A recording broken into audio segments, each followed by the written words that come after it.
Liverpool will sign Virgil van Dijk for £75 million when the transfer window opens on January 1 as the Reds raid Southampton for the fifth time in 3.5 years.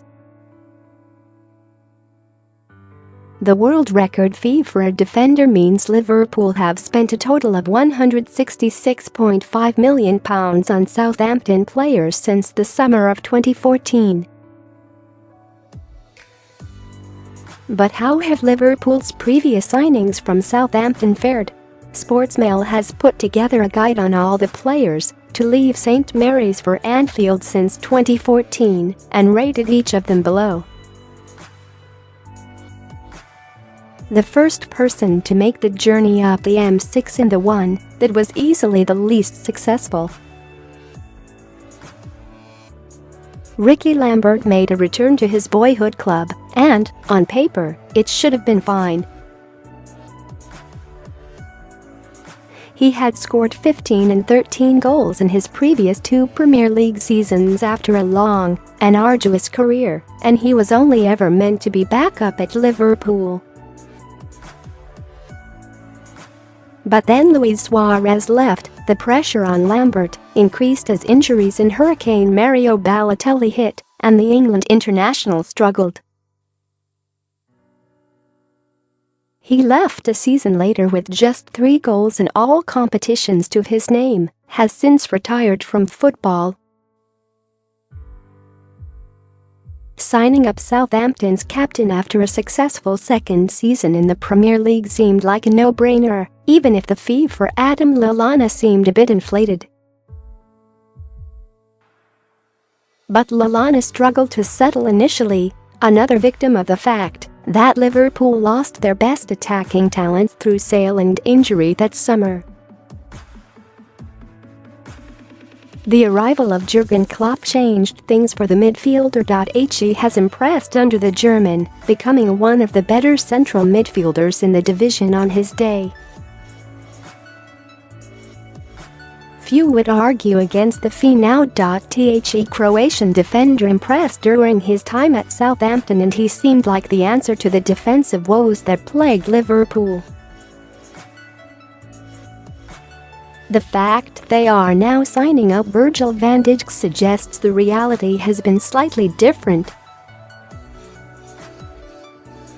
Lovren had a very tough first season, but improved over time and found genuine form under Klopp. His role in the run to the Europa League final cannot be dismissed. But Liverpool are replacing a £20 million defender just 3.5 years later.